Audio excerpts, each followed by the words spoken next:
எல்லோருக்கும் அன்பான வணக்கம். உங்களை அன்புடன் வரவேற்கும் தீபஸ் குக்கிங் லைஃப் ஸ்டைல்.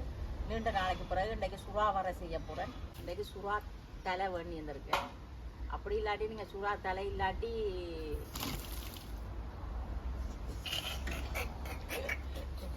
சுறா தலை இல்லாமலும் நீங்கள் சுறா வர செய்யலாம். இல்லாட்டி நீங்கள் இப்படி துண்டா வேண்டலாம். சுறா ஒரு துண்டு இதை அப்படியே போட்டும் அவிக்கலாம். அவிச்சிட்டு தோலை உரிக்கலாம். இப்போ பாருங்கள், நல்ல ஃப்ரெஷ் சுறா.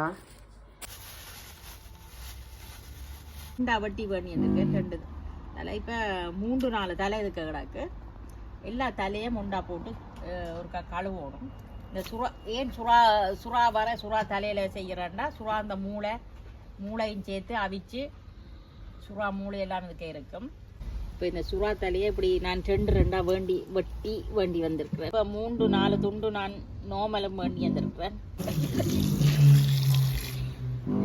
சின்ன பிள்ளைகளுக்கு பொரிக்கிறதுக்கு எடுத்து வச்சுட்டு ஓப்பன் எல்லாம் வடிவாக க்ளீன் பண்ணணும்.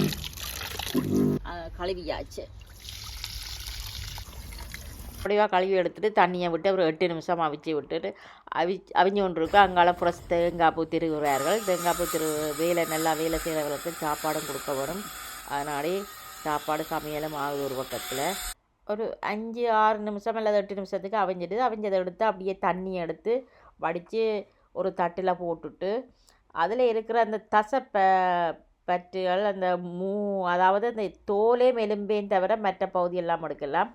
அதோட இந்த போடுற பொருட்களை பார்த்திங்கன்னா சின்ன வெங்காயம், பச்சை மிளகாய், பெருஞ்சீரகம், மிளகுத்தூள், மஞ்சள் தூள், கொஞ்சம் கறி மிளகாத்தூள், அதோட கருவேப்பிலை. நான் உங்களுக்கு தெரியணுமெண்டாக்கா கருவேப்பிலையில் அதில் கொரியண்டா போட்டிருக்கேன். அதோட திருவின ஃப்ரெஷ் கோகோனட் தேங்காய் பூ அதோட போட்டு எல்லாத்தையும் உண்டா பிணைஞ்சு போட்டு நல்ல எல்லாம் ஒன்று சேரக்கூடிய மாதிரி பிணைஞ்சு எடுத்து போட்டு சட்டியில் எண்ணெயை விட்டுட்டு இதை போட்டு வறுத்தடுங்க. வறுக்க அந்த ஒரு 5 நிமிஷத்தில் சிம்மில் விட்டுட்டு 5 நிமிஷத்துக்கு 8 நிமிஷத்துக்கு முன்னையில் வறுவட்டுட்டு லேசாக உருந்து கொண்டு வந்தோன்னே சரி, உங்களுக்கு சுறா வர ரெடி.